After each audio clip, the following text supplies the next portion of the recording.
Jaya plus நேயர்களுக்கு வணக்கம். அச்சு மசலம் நேரலை நிகழ்ச்சியில் மீண்டும் உங்களை சந்திப்பதில் மகிழ்ச்சி. நேயர்களே, இன்றைய நாளிதழில் வெளியான செய்திகள் குறித்து பார்க்க போகிறோம்.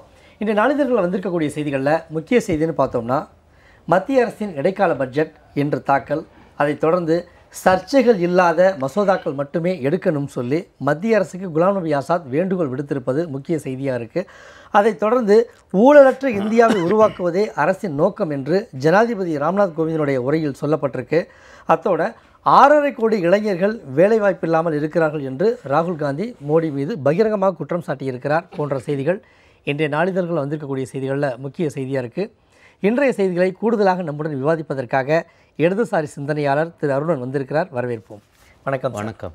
முதல் செய்தியாக என்ன பார்க்க போகிறோன்னா, பாஜக அரசினுடைய இறுதிக்கட்டத்தில் இருக்கிறார்கள். பட்ஜெட், இடைக்கால பட்ஜெட் தாக்கல் செய்கிறாங்க இன்றைக்கி.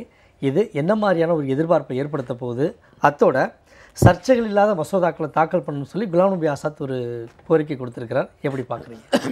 அதாவது 2 நாட்களாகவே ஒரு பரபரப்பு என்பது இருக்குது. ஏன்னா இந்த அரசாங்கத்தின் இந்த காலகட்டத்தின் கடைசி பட்ஜெட். ஆகவே வாக்குகளை வாங்குவதற்காக அவங்க ஏதேனும் சில வேலைகளை செய்யக்கூடும் என்கிற ஒரு எதிர்பார்ப்பினாலே ஏற்பட்ட பரபரப்பு. இது இந்த குழந்தைய கடத்துகிற ஆள் அல்லது குழந்தை கழுத்தில் உள்ள செயினை பறிக்கிற ஆள் கிளுகிழுப்பையை காட்டும்பாங்கள்ல, அந்த மாதிரி மக்கள் கையில் உள்ள ஓட்டை பறிப்பதற்காக இந்த பட்ஜெட்டில் சில கிளுகிழுப்பையை காட்டுகிற வேலையை மோடி அரசு செய்யக்கூடும் என்கிற ஒரு எதிர்பார்ப்பு இருக்குது. அதனால் ஏற்பட்ட பரபரப்பு. உதாரணமாக ஒரு ஏட்டில் கூட அவங்க 2 விஷயத்தை ரொம்ப தெளிவாக போட்டிருக்காங்க. இது வரக்கூடும் அப்படின்னு. என்னென்னா, விவசாயிகளுடைய வங்கி கணக்கில் இவங்க நேரடியாக கொஞ்சம் பணம் செலுத்த போகிறாங்களாம். பிறகு வருமான வரி சலுகை என்பது இருக்கும். வருமான வரி கட்டணம்னா இப்போ 2 லட்சம் ரூபாய்க்கு மேலே போனால் தான் இருக்கும். அதை 3 லட்சமாக ஆக்கக்கூடிய வாய்ப்பு இருக்குது என்று இந்த 2 போட்டிருக்காங்க. உண்மையிலே இந்த வருமான வரி கட்டுகிற அந்த சம்பளம் வாங்குகிற மக்கள் மத்தியில் ஒரு எதிர்பார்ப்பு என்பது இந்த கடைசி காலத்திலேயாவது எதாவது செய்வாங்கன்னு. இப்போ விவசாயிகள் மிகுந்த அதிருப்தியோடு இருக்காங்க. ஆகவே அவங்கள கொஞ்சம் திருப்திப்படுத்த ஏதேனும் நான் சொன்னது போல் கொஞ்சம் ஏதேனும் பெப்பர்மெண்ட் வாயில் ஊட்டி விடுகிற வேலை நடக்கலாம். இடைக்கால பட்ஜெட்டை திருப்திப்படுத்துறதுக்காக பண்ண போகிறாங்க அப்படின்னா, கடந்த 4 ஆண்டு கால பட்ஜெட்டில் எதுவுமே செய்யலைங்கிறீங்களா? இல்லை, அதுதான் அர்த்தம். உண்மையிலேயே நம்ம ஊரில் பழமொழி சொல்லுவாங்களே, சாகர காலத்தில் சங்கரான்னு, அந்த மாதிரி கடைசி கட்டத்தில் ஏதேனும் செய்வாங்க அப்படின்னு ஒரு எதிர்பார்ப்பு என்பது இருக்குது. ஒன்றும் செய்யலையே. இப்போ இதே எடுத்துக்கோ, விவசாயிகள் விஷயத்தையும் முதல்ல. அடுத்து நான் இந்த சேலரிட் செக்ஷன் சொல்லக்கூடிய மாத சம்பளம் வாங்குறவங்களுக்கு அடுத்து வர்றேன். விவசாயிகள் தற்கொலை என்பது மோடி ஆட்சியின் கீழ் தான் பயங்கரமாக அதிகரிச்சிருக்கு. அதுவும் மகாராஷ்டிராவில் சிவசேனை பாஜக கூட்டணி அரசு நடக்குது. அங்கே தான் மிக அதிகமாக நடந்திருக்கு. பருத்தி விவசாயிகளும் சரி, கரும்பு விவசாயிகளும் சரி, அவங்க போட்டுட்டு ஒரு பெரிய எதிர்பார்ப்போடு இருந்து கடனை வாங்கி இடுபொருட்களை போட்டுவிட்டு அது விளைச்சல் வந்தால் ஏதேனும் விற்று கடனை அடைக்கலான்னு பார்த்தா ஒன்றுமே இல்லாமல் பொய்ச்சு போகுது. அப்போ என்ன பண்ணுறதுன்னு தெரியாமல் தற்கொலை பண்ணிக்கிறாங்க. இப்போ வெங்காயம் உற்பத்தி பண்ணிட்டு என்ன கூத்து நடந்துச்சுன்னு நமக்கு தெரியும். ஒருத்தர் பார்க்குறாரு, பல கிலோ உற்பத்தி ஆகிருக்கு வெங்காயம், ஆனால் சந்தையில் அதுக்கு வெறும் 1000 ரூபா தான் விலை கிடச்சிருக்கு. என்ன பண்ணிட்டாரு, அது 1000 ரூபாயை பிரதம மந்திரி நிவாரண நிதிக்கு அனுப்பிவிட்டா. ஐயா, என்னால் முடிஞ்சது இவ்வளோதான். இதை விட ஒரு அவமானம், அசிங்கம் ஒரு அரசாங்கத்துக்கு இருக்க முடியாது. 4.25 ஆண்டுகளாக இந்த மாதிரி விவசாயிகளை இந்த பாடுபடுத்திட்டு அவங்களுக்கு எந்த நிவாரணமும் வழங்காமல் இன்றைக்கி கடைசியாக விவசாயிகளுடைய வங்கி கணக்கில் நான் ஏதோ கொஞ்சம் பணத்தை போகிறாங்க அப்படின்னு ஒரு எதிர்பார்ப்பு. ஏற்கனவே ஒவ்வொரு குடிமக்கள் கணக்குலேயே 15 லட்சம் போட சொன்ன மாதிரியா? சொன்னது மாதிரி அதுவும் கூட அவங்க மனசில் இருக்கலாம். 15 லட்சம் ரூபா போடுவேன், அதுவும் கருப்பு பணத்தை கைப்பற்றி அப்படின்னு சொன்னீங்களே, என்னாச்சுன்னு எல்லாரும் கேட்குறாங்கல்ல. இப்போ விவசாயிகள் கணக்கில் நான் ஒரு சில 1000 ரூபாயை போட்டேன் பாருங்க என்று அவங்க சொல்லுவாங்க. இதுவும் எதிர்பார்ப்பு தான். இனிமேல் தான் அது தெரிய போகுது. அப்போ இது ஏமாற்று வேலை. எனக்குள்ள ஐயம்லாம் என்னன்னா, அப்படி ஒரு வேலை போட்டாலுமே தப்பித்தவரி மோடி அரசாங்கம், பாஜக அரசாங்கம் மீண்டும் மத்தியில் வந்தால் போட்ட பணத்தை கூட மீண்டும் கைப்பற்றிடுவாங்கங்கிறேன் நான். மீண்டும் விவசாயிகளை தாக்குவாங்க. ஏன்னா அவங்களுடைய கொள்கையே அதுதான். அவங்களுடைய கொள்கை என்பது அதானி, அம்பானி போன்ற பெரிய நிறுவனங்களுக்கு ஏதேனும் செஞ்சால் போதும், இந்த ஏழைவாளிகளுக்கு செய்ய வேண்டியதில்லை. இவங்களை கடைசி கட்டத்தில் ஏமாற்றி அவங்க கையில் உள்ள ஓட்டை மட்டும் பறித்தால் போதும். இதுதான். இப்போ நான் இந்த வர்றேன், இந்த சேலரிட் செக்ஷன் சொல்லக்கூடிய மாத ஊதியம் பெறுகிற இந்த மக்கள் இவங்க என்ன தெரியுமா சொல்லி ஆட்சிக்கு வந்தாங்க 2014? தாங்கள் ஆட்சிக்கு வந்தால் அந்த வருமான வரி கட்டுவதற்கான வருமான லிமிட் இருக்கே, அளவு இருக்கே, உச்ச வரம்பு இருக்கே, அதை 5 லட்சமாக உயர்த்துவோம், 5 லட்சம் ரூபாயாக உயர்த்துவோம்னு சொல்லி வந்தாங்க. 4.25 வருஷம் ஆச்சு. சும்மா அப்படி கண் துடைப்பாக ஒரு சில சலுகைகளை காமிச்சு இப்போ 2.5 லட்சம் ரூபாயில் இருக்கு. 2.5 லட்சம் ரூபாயை தாண்டினாலே நீங்கள் வந்து வருமான வரி கட்டியா. இப்போ உதாரணமாக இன்னைக்கு நேற்று வந்து ஜனாதிபதி உரை, இந்த ஆண்டினுடைய முதல் உரை, ஜனாதிபதி உரையை பற்றி நம்ம பேசல. ஒரே ஒரு விஷயம் மட்டும் நான் சொல்கிறேன். அதில் அவரே என்ன சொல்கிறாருன்னா, வருமான வரி தாக்கல் செய்வோர் அவருடைய எண்ணிக்கை 2 மடங்கு உயர்ந்திருக்குங்கிறாங்க. இதனுடைய அர்த்தம் என்ன தெரியுமா? நீங்கள் என்ன சொல்லி ஆட்சிக்கு வந்தீங்க? 5 லட்சம் ரூபாயாக அந்த உச்சவரம்பை உயர்த்தினா வருமான வரி கட்டுறவங்களுடைய எண்ணிக்கை என்ன இருக்கணும்? குறைஞ்சிருக்கணும். 2 மடங்கு ஆயிடுச்சான். அப்படின்னா அந்த பார்டரில் இருந்தாங்கல்ல, விளிம்பில் இருந்தாங்கல்ல, அவங்களெல்லாம் இவங்களுடைய ஆட்சியில் வருமான வரி கட்ட வேண்டியவர்களாக ஆகி போனாங்க. சொன்னது ஒன்று, நடந்தது ஒன்று. உங்களுக்கு இனிமேல் வருமான வரி கட்ட வேண்டிய அவசியம் இருக்காது, அந்த அளவுக்கு நான் வருமான வரம்பை உயர்த்துவேன் என சொல்லி வந்துவிட்டு ஆட்சிக்கு வந்துட்டு வருமான வரி கட்டுகிறவருடைய எண்ணிக்கையை 2 மடங்காக ஆக்கிட்டாங்கன்னா இதுவரைக்கும் கட்டாதவங்க மோடி ஆட்சி வந்த பிறகு வருமான வரி கட்டியிருக்காங்க. இப்படியாப்பட்டவங்க இப்போ கட்ட கடைசியில் என்ன பண்ண போகிறாங்களாம்? அந்த வருமான வரம்பை உயர்த்த போகிறாங்களாம். நான் சொல்கிறேன், அப்படி ஒரு வேளை உயர்த்தினாலும் தப்பித்தவரி இவங்க ஆட்சிக்கு வந்தால் மீண்டும் குறைச்சிடுவாங்க. ஏன்னா ஓட்டு வாங்கி முடிச்சாச்சுல்ல. ஏன்னா உங்களுடைய கொள்கையை அப்படித்தான் பெருமையாக சொல்கிறாங்க. வருமான வரி கட்டுகிறவருடைய எண்ணிக்கை 2 மடங்காகிவிட்டது. சரி, வருமான வரி கட்டாதவங்களையும் வருமான வரி கட்டக்கூடிய அந்த விளிம்புக்களை கொண்டு வந்திருக்கிறார். அது பாராட்ட வேண்டிய விஷயம். அது எப்படிங்க பாராட்டுறது? நீங்கள் என்ன சொல்லி வந்தீங்க? எங்க வெறும் 1.5 லட்சம், 2 லட்சம், 2.5 லட்சம் அந்த அளவுக்கு இருக்கிறது. நீங்கள் மாத கணக்கு போட்டு பாருங்கள் என்ன வரும். இன்றைக்கெல்லாம் வந்து ஒரு 20,000 30,000 ரூபா சம்பாதிக்காமல் ஒரு நகரத்தில் வாழவே முடியாதுங்க. 15,000 ரூபா சம்பாதிக்காமல் ஒரு கிராமத்தில் அடிப்படை தேவைங்க. அதனால தான் குறைந்தபட்ச மாத வருமானம் 18,000 ரூபா வேண்டும் என்று தொழிற்சங்கங்கள் கேட்குது. இல்லாட்டி முடியாது. நீங்கள் நான் சென்னைக்குள்ளே கூட வரலங்க, நீங்கள் எந்த ஒரு நகரத்தில் போனாலும் வீட்டு வாடகை 4,000 ரூபா 5,000 ரூபா கொடுக்காம முடியுமா? இங்கே பூரா 10,000 ரூபா கொடுத்தா தான் ஒரு நாகரிகமான ஒரு ஃப்ளாட்டில் நீங்கள் குடியிருக்க முடியும். சாதாரண குறைந்தபட்சம். அப்படின்னா மிச்ச செலவுக்கெல்லாம் நீங்கள் என்ன பண்ணுறீங்க? அந்த விளிம்பில் நீங்கள் 2.5 லட்சம் ரூபா வந்தாலே வாங்கினாலே சம்பளம்னு வந்தாலே நீங்கள் வந்து வருமான வரி கட்டணும்னு ஆக்கி அப்படி இதுவரைக்கும் கட்டாதவங்களையும் கட்ட வச்சு அதை ஒரு சாதனையாக ஜனாதிபதியை விட்டு சொல்ல வச்சுவிட்டு இப்போ ஓட்டு வாங்குறதுக்காக வருமான வரம்பு அதை வந்து உயர்த்துவோம், ஆகவே நீங்கள் வரி கட்டுகிறவங்களுடைய எண்ணிக்கையை குறைப்போம், அதானே அர்த்தம். கூட்டியாச்சு ஏற்கனவேங்கிறேன். அப்போ இது பூராமே வந்து ஏமாத்து வேலை தான். அதான் ஆரம்பத்தில் சொன்னேன், கிளுகிழுப்பை காட்டுற வேலையை நடக்கலாம் அல்லது நடக்காமலும் போகலாம். 4 ஆண்டு காலம் நடந்த இத்தனை சம்பவங்களுக்கு இந்த ஒரே ஒரு இடைக்கால பட்ஜெட்டில் தீர்வு கிடைச்சிருன்னு நினைக்கிறீங்களா? அது எப்படி முடியும்? அதெல்லாம் மக்கள் ஒன்றும் ஏமாளிகள் இல்லைங்க. இவங்க இதெல்லாம் செய்யக்கூடும் அல்லது செய்யாமல் போகக்கூடும். ஏன்னா அவங்க வந்து இன்னொரு இதை வச்சுருக்காங்க. அவங்க வந்து மோடியை ஒன்றும் நம்பலை, ஓட்டுவாங்க, ராமரை வேற நம்பிக்கிட்டு இருக்காங்க. ஆகவே அதுக்குள்ளே போகலாம். இதெல்லாம் ஒன்றும் சாத்தியம் இல்லைனாக இப்போ இன்னும் ஒரு சில மணி நேரங்களில் தெரிய போகுதுன்னு வச்சுக்கோங்க. சரி, பத்திரிகையில் வந்திருக்கிற செய்தியை சொல்கிறேன். எதிர்பார்ப்புகள் இந்த 2 தான் போட்டிருக்காங்க. இப்படி ஒரு சூழலில் குலாம் நபி ஆசாத் என்ன கருத்து சொல்கிறாங்கன்னா, சர்ச்சைகள் இல்லாத மசோதாக்களை தாக்கல் பண்ணணும் அப்படின்னாங்கன்னா எதை உட்காரணமாக சொல்லி பேசுகிறாங்கன்னு அர்த்தம். ஏன்னா அவர் சொல்வதற்கு மிக முக்கியமான விஷயம் இருக்குது. அவதியாக பல வேலைகளை பண்ணுறாங்கங்க. இன்னும் சொல்லப்போனால் வந்து பொதுவான மசோதாவை கூட நிதி மசோதான்னு கொண்டு வந்து ராஜ்யசபாவுக்கு மாநிலங்களவைக்கு போகாமலே காரியத்தை பண்ணி முடிக்கிறாங்க. ஏன்னா நிதி மசோதா மக்களவையிலே முடிச்சுக்கலாம் அப்படின்னு இப்படி பல வேலைகள் பண்ணுறாங்க. அதை விட பெரிய கூத்து, மாநிலங்களுடைய உரிமைகளை பறிக்கிற வேலையை சமீபத்தில் பண்ணிட்டாங்க. இப்போ 10% இடஒதுக்கீடு, நான் அது உள்ளுக்க போகலை, பட் ஆனால் அதை வந்து அரசியல் சாசனத்தில் திருத்தம். அந்த திருத்த மசோதாவுன்னா என்ன தெரியுமா செய்யணும்? மாநில சட்டமன்றங்களுடைய பாதி மாநில சட்டமன்றங்களுடைய ஒப்புதல் தேவை. இவங்க என்ன பண்ணிட்டாங்கன்னா, நாங்கள் வந்து திருத்தலை அரசியல் சாசனத்தை, அது உள்ளுக்க வந்து புதுசாக ஒன்றத்தை சேர்த்துருக்கோம், இதற்கு மாநில சட்டமன்றங்களின் ஒப்புதல் பெற வேண்டியதில்லைன்னு போட்டு அவங்க பாட்டுக்கு அது ஜனாதிபதி கையெழுத்து வாங்கி நடைமுறைக்கு வந்துச்சுன்னு அறிவிக்கிறாங்க. அப்போ சட்டமன்றங்கள் மாநிலங்களுடைய பார்வைக்கே வராமல் அரசியல் சாசனத்தில் ஒரு முக்கியமான மாற்றம் ஆகிப்போச்சு. இப்படி அதிகாரத்தை பூரா பறிக்கலாம், இப்படி வேலையெல்லாம் பண்ணக்கூடியவங்க. ஆகவே தான் அவர் சொன்னதில் ஒரு நியாயம் இருக்குங்கிறேன், காங்கிரஸ் தலைவர் சொன்னதில், ஆசாத் சொன்னதில். அவர் இந்த மாதிரியான விவாதத்துக்குரிய சர்ச்சைக்குரிய மசோதாக்களை கொண்டு வராது. ஏன்னா நீங்கள் அப்பீல் பண்ணுறாரு அவர், சபாநாயகரும் வேண்டுகோள் வர்றாரு, பிரதமரும் வேண்டுகோள் வர்றாரு, இது வந்து கடைசி கூட்டம், ஆகவே நீங்கள் விவகாரம் இல்லாமல் இதை நடத்த உதவி செய்யணும்னு எதிர்கட்சிகளை பார்த்து சொல்கிறாங்க. அப்படின்னா விவகாரம் இல்லாமல் சபையை நடத்தணும்னா ஆளுங்கட்சி விவகாரம் இல்லாத மசோதாக்களை மட்டும் தாக்கல் பண்ணு கேட்குற உரிமை எதிர்க்கட்சி தலைவர்களுக்கு உண்டு. அந்த அடிப்படையில் தான் அவர் கேட்டிருக்கார். அது நியாயமான வேண்டுகோள் என்று நான் பார்க்குறேன். இந்த கூட்டத்தில் ஜனாதிபதி ராம்நாத் கோவிந்தோட ஒரு அறிக்கையில் என்ன சொல்லப்பட்டிருக்குன்னா, ஊழலற்ற இந்தியாவை உருவாக்குவதே அரசின் நோக்கம் அப்படிங்கிறதுல பேசிட்டு இன்னொரு கருத்தையும் வலியுறுத்துறாரு. என்ன அப்படின்னா, விலைவாசி உயர்வை கட்டுக்குள் வைத்துள்ளது இந்த அரசு.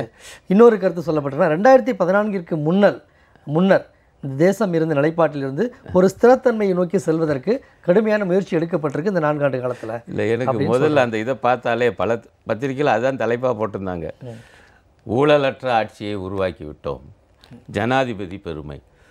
உங்களுக்கு தெரியும், ஜனாதிபதி உரை என்பது உண்மையிலே அவருடைய சொந்த உரை அல்ல, பிரதம மந்திரி அலுவலகம் எழுதி கொடுத்ததை அவர் வாசிக்கணும், அது நியாயம்தான். ஆகவே இது பிரதம மந்திரியுடைய உரை. அந்த உரையை ஜனாதிபதி வாசிச்சிருக்கார். இதை வந்து மக்கள் புரிந்து கொண்டிருப்பாங்க. இப்போ பிரதம மந்திரி என்ன சொல்கிறாருன்னா, நான் ஊழலெல்லாம் ஒழிச்சிட்டேங்கிறார். இதை விட வந்து ஒரு பெரிய பொய் வேறு ஒன்றும் இருக்க முடியாது. நான் என்ன கேட்க விரும்புகிறேன், ஊழலெல்லாம் ஒழிச்சிருந்தா ஆளுங்கட்சிக்கு எப்படிங்க ஆண்டுக்கு 1000 கோடி ரூபா நன்கொடை வருது? இப்போ இங்கே என்ன தெரியுமா ஆகிப்போச்சு, ஆளுங்கட்சின்னு வந்தாலே அதில் சில தலைவர்கள் ஊழல் பண்ணியிருக்காங்கன்னு வரலாறு ஆதி காலத்துலேருந்தே இருக்குது.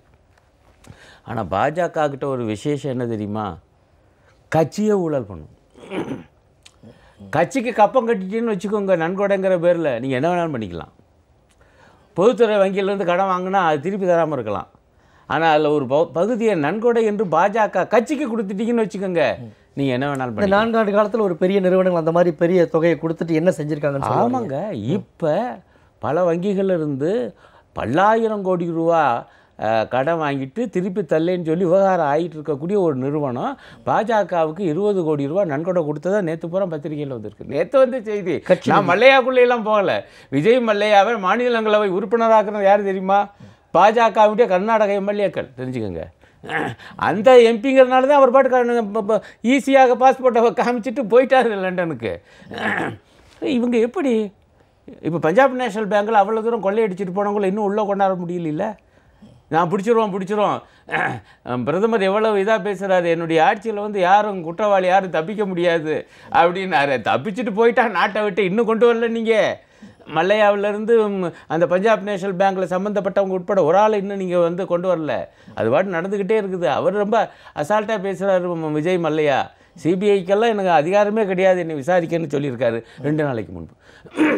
எங்கே ஊழலை ஒழிச்சிருக்கு? இன்னும் தெரியும் என்ன தெரியுமா கூத்து, ஊழலை ஒரு வகையை சட்டபூர்வமாக்கிட்டாங்க. எப்படி சொல்கிறேன்னு தெரியுமா?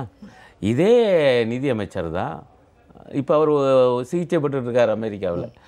அவர் வந்து என்ன ஒரு மசோதா கொண்டு டக்குன்னு நிறைவேற்றிட்டாங்கன்னா, கட்சிகளுக்கு நன்கொடையாக யார் வேணாலும் கொடுக்கலாம், அதுக்குன்னு ஒரு பத்திரம் இருக்குது.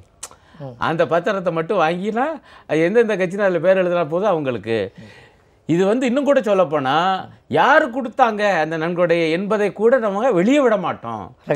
ரகசியம் என்று அரசியல் கட்சிகளுக்கான நன்கொடை பத்திரம் என்று ஒரு புதிய வித்தையை, புதிய சாகசத்தை இந்த ஆட்சி தான் செஞ்சுருக்கு.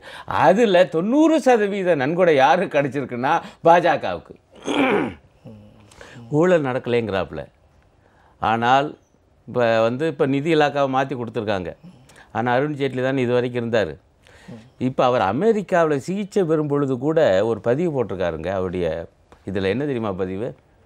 ஐசிஐசிஐ பேங்கில் இருந்த அந்த தலைவர், வங்கியுடைய தலைவர் ஒரு பெண்மணி, அந்த அம்மாவும் அவருடைய கணவரும் சுமார் 1700 கோடி ரூபா அந்த பேங்க்கு கொடுத்த கடன் சில பெரிய நிறுவனங்களுக்குள்ள முறைகேடு. இது முறைகேடு நடந்திருக்குன்னு சொல்லி சிபிஐ வந்து என்ன பண்ணுதுன்னா, அந்த ஐசிஐசிஐ வங்கியினுடைய அந்த தலைவர் மீதும் அவருடைய அந்த அம்மாவுடைய கணவர் மீதும் எஃப்ஐஆர் போடுது. இந்த செய்தியை பார்த்து பதறி போய் அருண் ஜேட்லி அமெரிக்காவில் வந்து பதிவு போட்டிருக்காரு. என்ன தெரியுமா போட்டிருக்காரு? இது தப்பு, திஸ் இஸ் இன்வெஸ்டிகேட்டிவ் அட்வென்ச்சரிசம்னு போடுறாரு. இது புலனாய்வு அதிரடி வேலை, இப்படிலாம் நெருக்கடி தரக்கூடாதுங்கிறாங்க. இவங்களாங்க வராக்கடன் வசூல் பண்ண போகிறாங்க.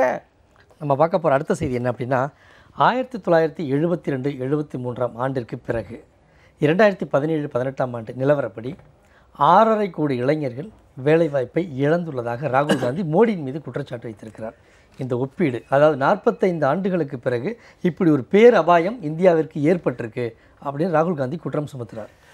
இது வெறும் குற்றச்சாட்டு அல்ல, உண்மை. உண்மைனா எந்த அளவுக்கு உண்மைனா, மோடி அரசுடைய புள்ளிவிவர இலாக்காவே சொல்லியிருக்கிற உண்மை. இந்த உண்மையை மறைக்கிறதுக்கு பெரிய வேலை.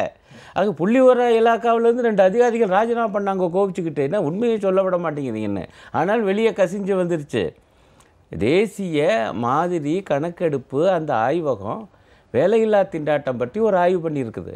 அதில் தான் இந்த விவரம் வந்திருக்கு. என்னன்னா, 45 ஆண்டுகளில் இல்லாத அளவுக்கு வேலையில்லா திண்டாட்டம் பெருகி இருக்கிறது. அதனுடைய சதவீதம் 6.1. இதை மறைக்கிறதுக்கு ஏகப்பட்ட தில்லுமுள்ளு, அப்படி அது வெளியே வந்துருச்சு. ஆனால் இது அதிகாரபூர்வமான கணக்கு இல்லை அப்படின்னு பாஜக தலைமை சொல்லிக்கிறாங்க. இங்கே தமிழ்நாட்டில் கூட அப்படி பேசிக்கிறாங்க, பதிவெல்லாம் பார்க்குறேன். ஆனால் உண்மை அதுதான், நமக்கும் கண் முன்னாடி தெரியுது. ஏன் இது மிக முக்கியமான விஷயம் என்றால், இவங்க என்ன சொல்லி ஆட்சிக்கு வந்தாங்க?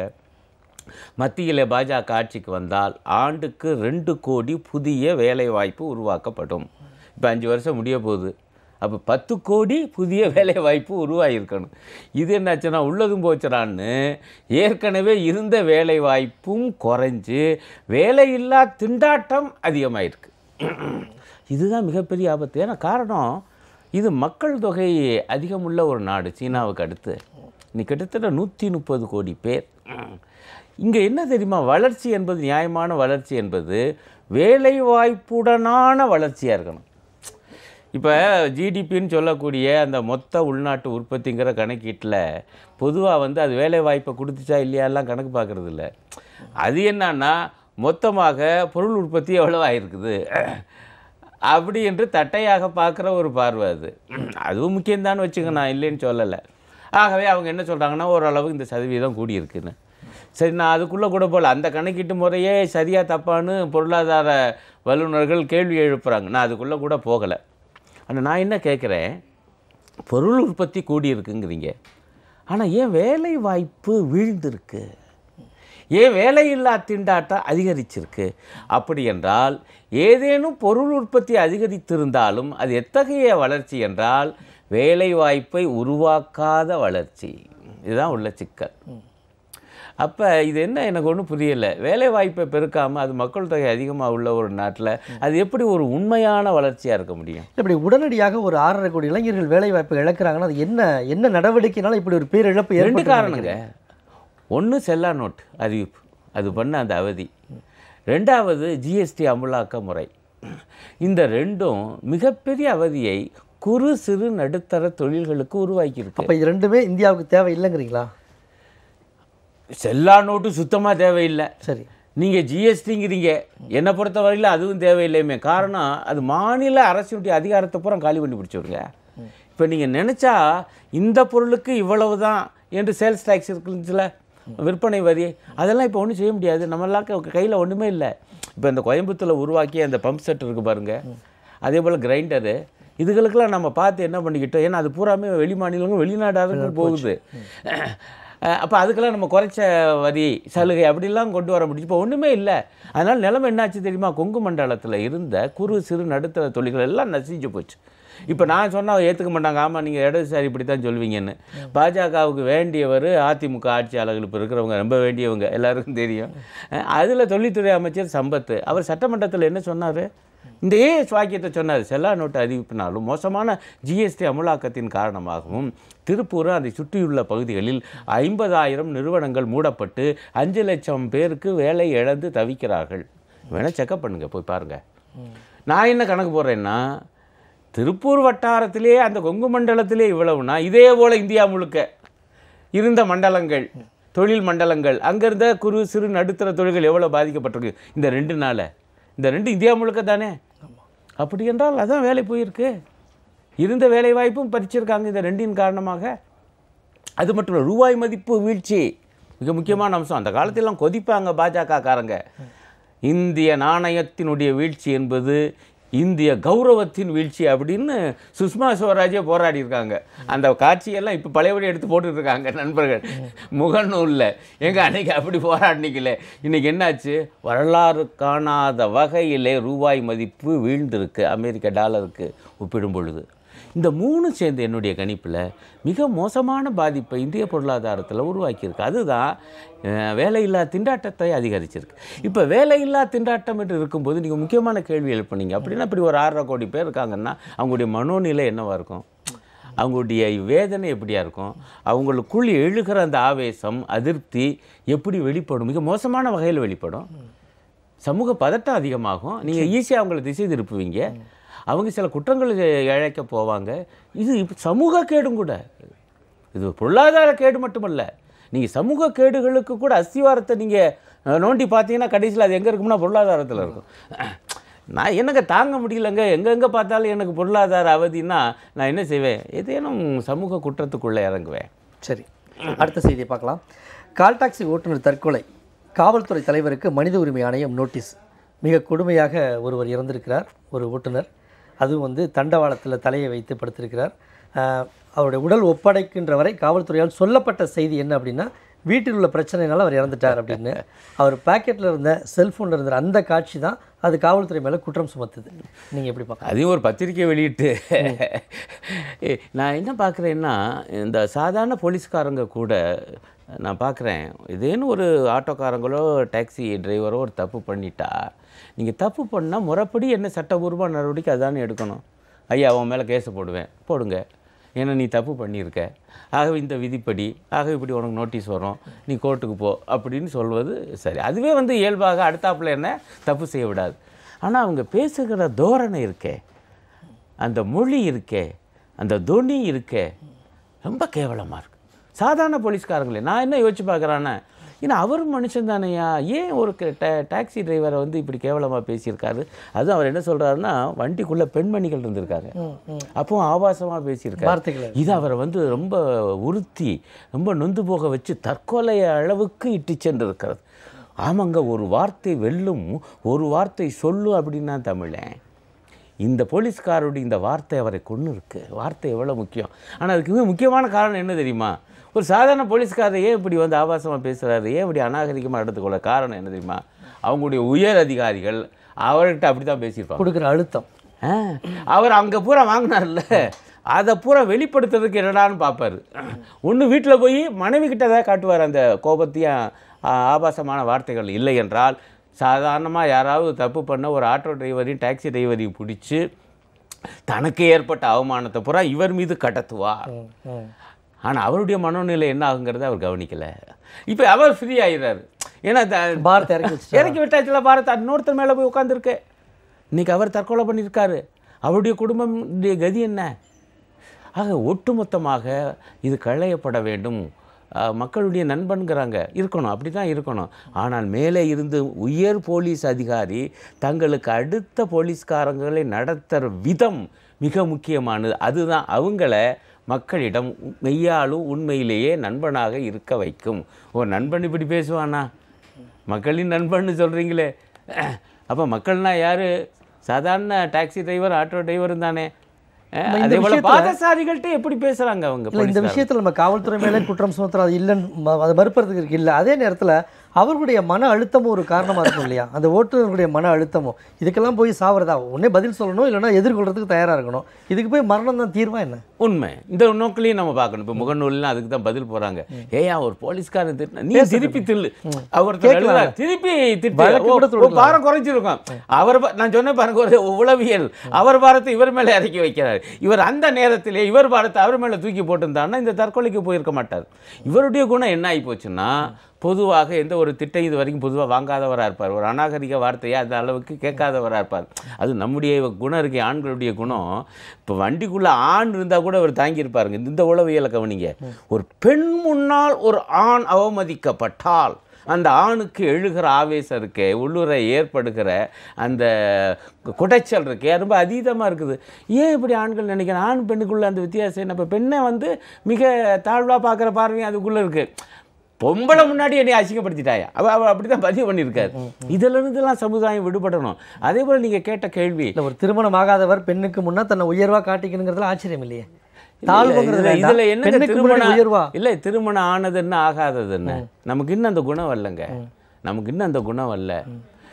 ஆணும் பெண்ணும் சமம்தான் என்கிற குணம் இன்னும் வரல. நீங்கள் தோற்றத்தில் தான் வித்தியாசமே ஒழிய ரெண்டு மனித உயிர்கள் தான், ரெண்டுக்கு சம உரிமை உண்டு, சம அந்தஸ்து தரணும் அப்படிங்கிற பார்வை இப்போ தானங்க வந்துச்சு. 20ஆம் நூற்றாண்டில் தாங்க வந்துச்சு. அதற்கு முன்பெல்லாம் பெண்ணுக்கு கல்வியே மறுக்கப்பட்டுச்சேங்க. பெண்ணு பெரிய மனுஷியான வீட்டை விட்டு வெளியே வர முடியாதுங்க, கல்யாணம் ஆனதாங்க வர முடியும். என் அக்காவே அப்படித்தான் இருந்துச்சு. 2 பேரும் பள்ளிக்கூடத்துக்கு போயிட்டு இருந்தோம். திடீரென்று ஒரு நாள் என் அக்கா பள்ளிக்கூடத்துக்கு வரல. என்னன்னு கேட்டால் பெரிய மனுஷி ஆகிட்டாப்புல என்னாப்புல. நான் கேட்டேன் எங்கள் அம்மா, பெரிய மனுஷியான நல்லது தானே, நல்லா தைரியமாக வெளியே வரலாமே, என்ன போடா அவனுக்கு தெரியாது நான் இருக்கான்ட்டுருச்சு. இது நடந்தது 60 கோடிய துவக்கத்தில் சொல்கிறேன்.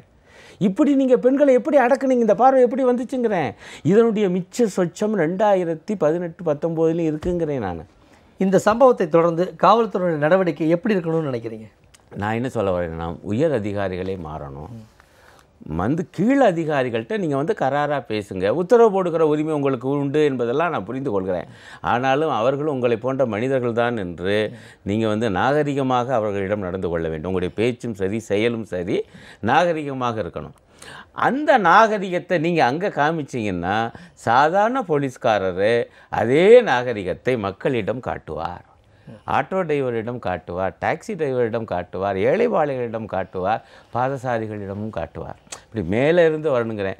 இன்னும் மேலே மேலே போகிறதா இருந்தால் இந்த உயர் போலீஸ் அதிகாரி ஏன் இப்படி விரட்டுறாங்கன்னா அவங்கள மந்திரிமார்கள் எப்படி நடத்துகிறாங்களோங்கிற வரைக்கும் நான் போவேன். நல்லது நல்லது. நிகழ்ச்சியில் கலந்துக்கிட்டு உங்களுடைய கருத்துக்களை மிக தெளிவாக பரிமாறிட்டதுக்கு மிக்க நன்றி. நன்றி. நேயர்களே, இன்றைய நாளிதழில் வெளியான செய்திகள் குறித்து பார்த்தோம். மீண்டும் மற்றொரு நிகழ்ச்சி சந்திப்போம்.